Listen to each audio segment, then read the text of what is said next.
Hey everybody, here I am a few minutes late for our freeze-dried cheese demo.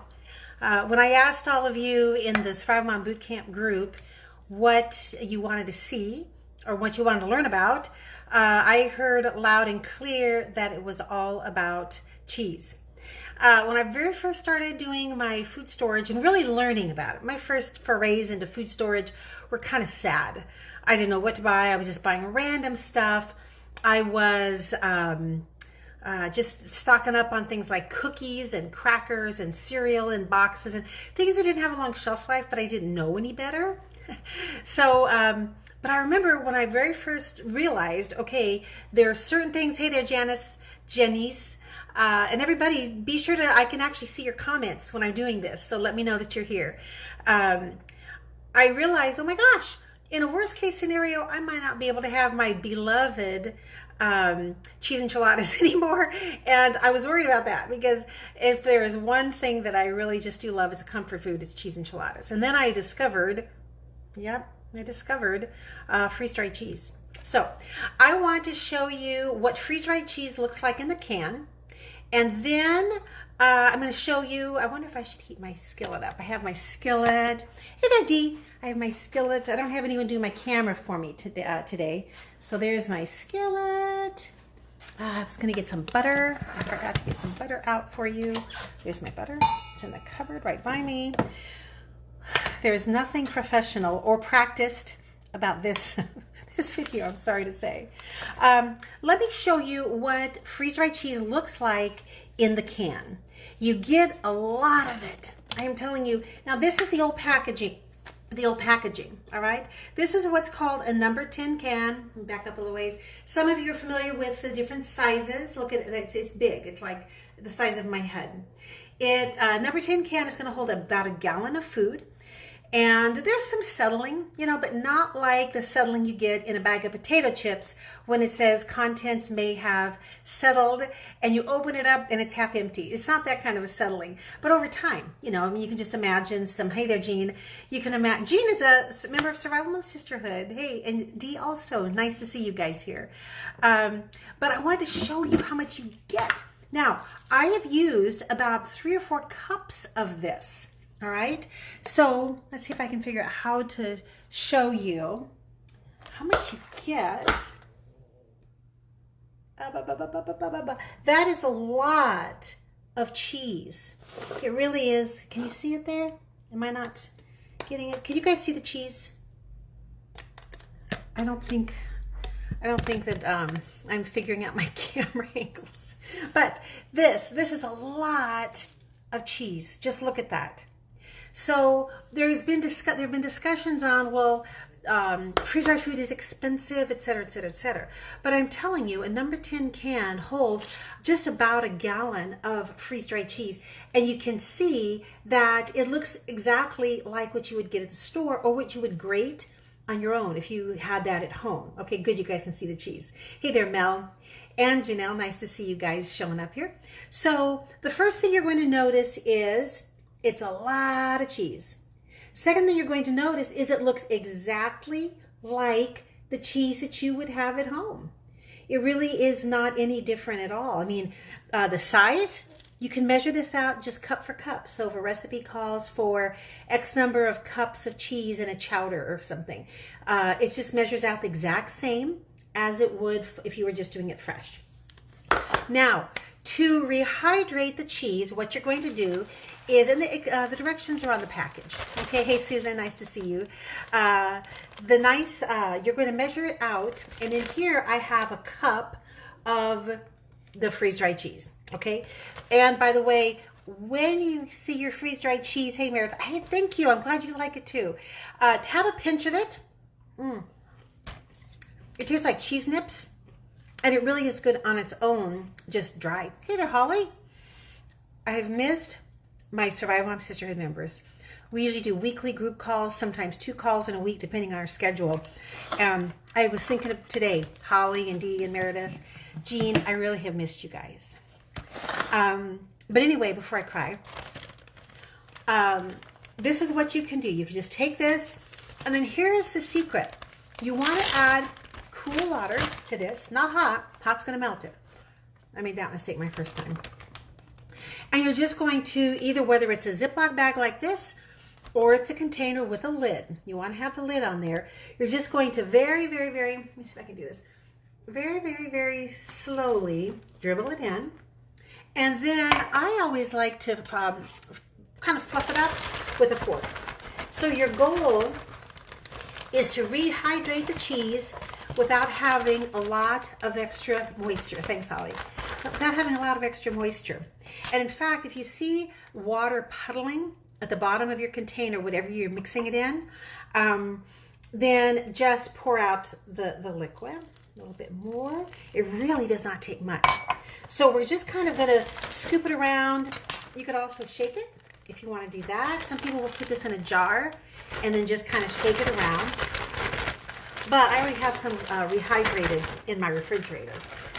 Here's what's amazing is that when it's rehydrated, it looks just like grated cheese. Hold on a second.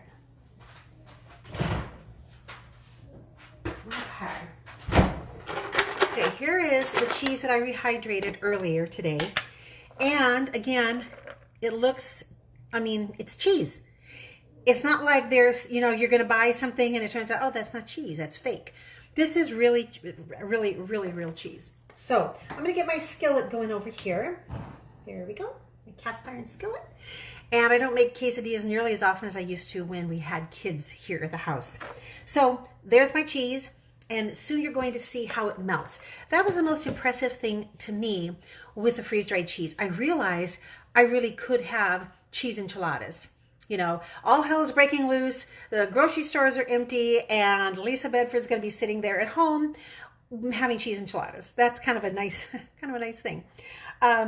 With Thrive Life, this is the number 2.5 size, or they call it a pantry can. And you can see, let me hold on both of them so you can see the comparison. Here's the comparison.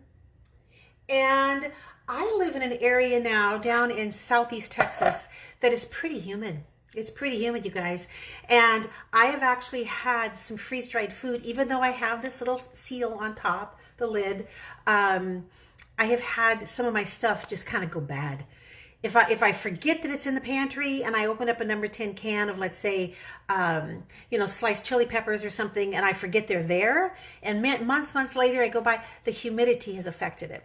So what all you have to do is, number one, I've been buying a lot more of the pantry can size, a lot more. I can go through it more quickly, and I don't waste it because I forget about it. You know, my husband and I, we can go through a number 2.5 can, a pantry can, you know, in a decent amount of time. But also, you can put the cheese, scoop it out into canning jars, put the lid on the canning jars, and screw the rim on it, and boom, that's another way of just protecting it. So you don't even necessarily have to have oxygen absorbers unless you're planning on, you know, maybe having it be there for years. So it does melt. It does melt like regular cheese. And what I'm going to do is I'm going to put some butter. Oh, hold on. Let me get my, I forgot to get my tortilla. I have one tortilla left. I was glad for that one tortilla. Otherwise, you would just be watching a demonstration of cheese melting in a pan. So I'm going to put some butter here. I think my skillet's a little on the hot side. There, it's cooking, and I have used the freeze-dried cheese in the chowders, and I was making my very, very, very favorite, it's my absolute favorite, hold on, let me turn, my butter is browning, my very, very favorite cauliflower chowder. And it called for like a cup, I think at the very end I put in a cup of grated cheese, and I didn't have fresh cheese. And I don't know if it was laziness or I just didn't want to spend the time. I didn't even rehydrate this. There's my tortilla, putting my cheese on it. Let's see, can I tilt it down, maybe? Ooh, there we go. I'm gonna put the cheese here. That's a lot of cheese, dang. It's a good thing I like cheese.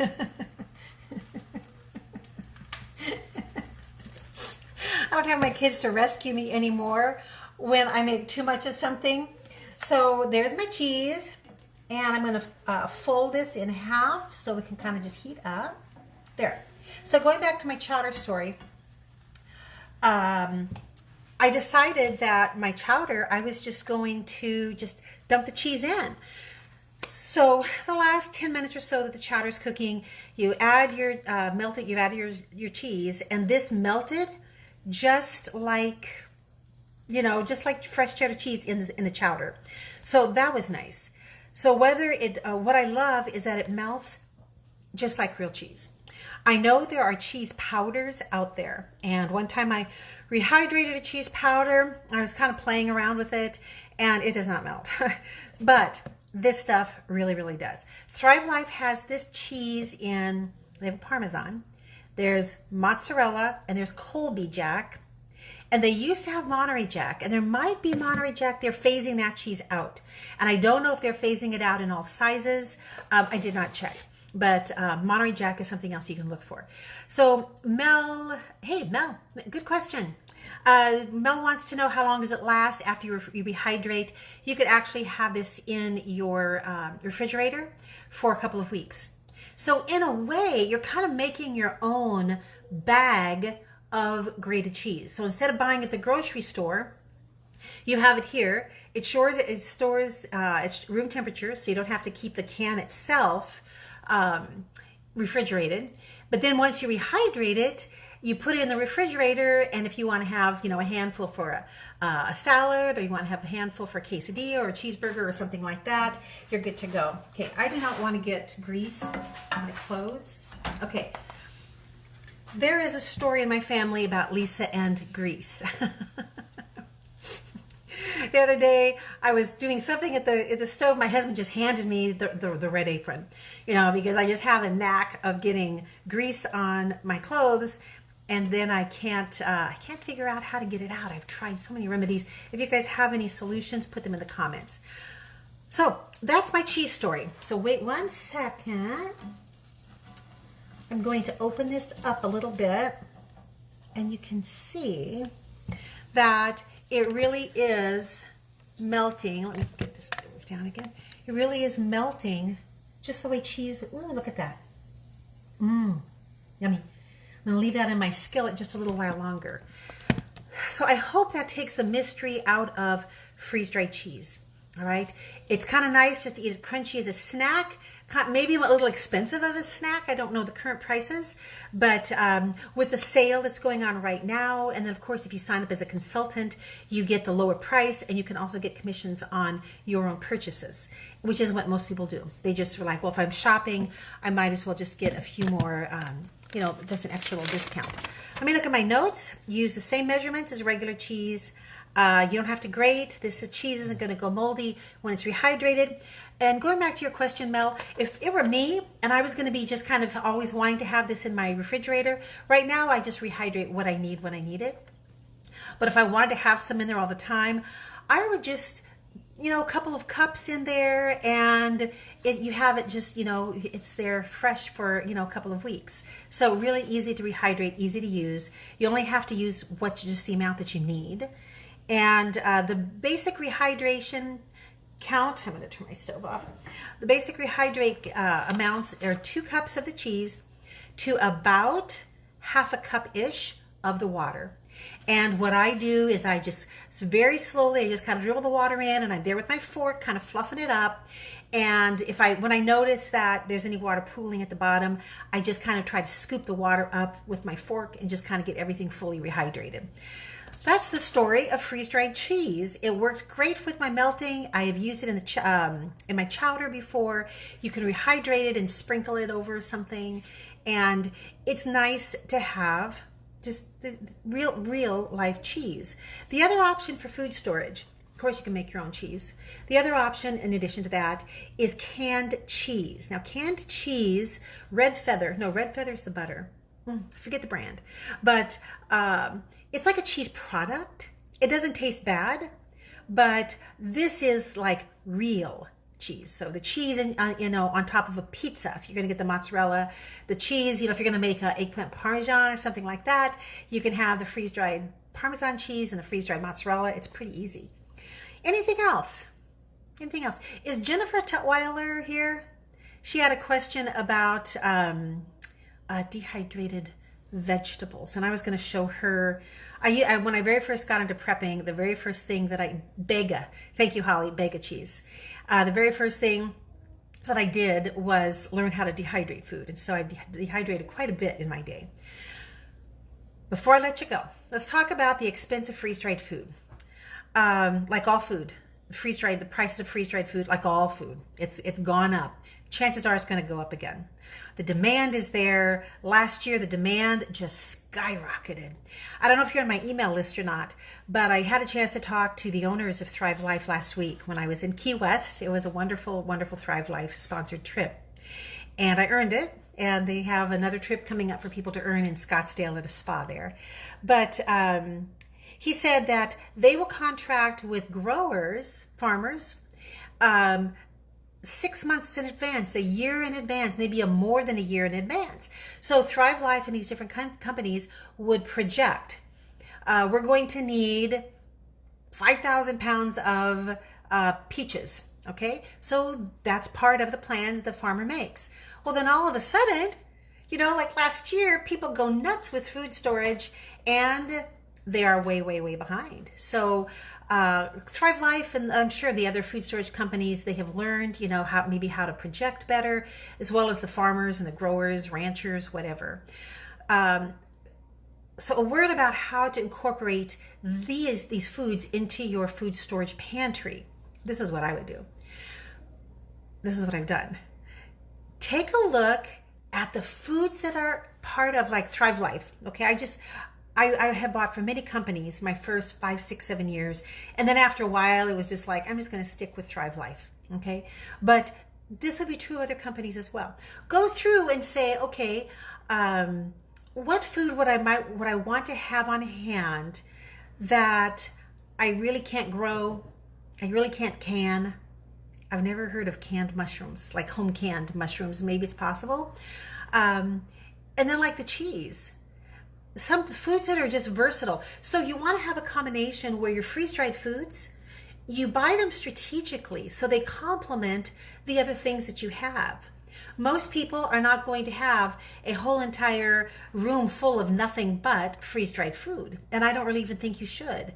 So you might want to think, well, if I had a 20-pound bag of rice, and I'm thinking, I want to make some frugal meals with my rice, what might I want to have? Thrive Life sells instant beans, instant red beans, instant black beans, instant refried beans. So maybe you look at that and say, gosh, for a really quick meal, if the power was out and all I could do maybe was just boil some water, with on a little propane stove or something, that might come in handy. So you want to look for ways that freeze-dried food complements your other foods. And so I would buy, for example, I've stocked up on things like tropical fruit. I can't grow fruit.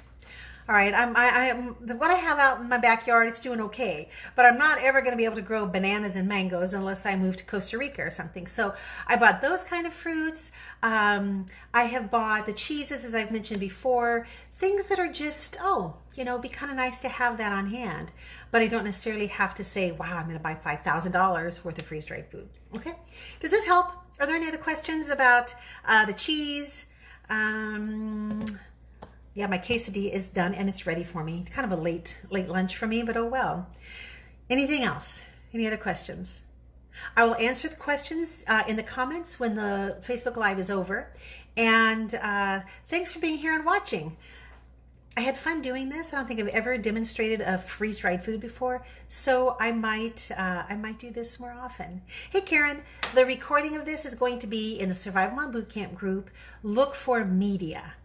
And it might take a couple minutes for Facebook to sort of, do whatever they do before it shows up. But it will be there. All right. Hey, Janelle, thank you very much. Hope this helps. All right. And I will see you guys around in the Facebook group and on Survival Mom Sisterhood and just online. Thanks, everybody. Bye-bye.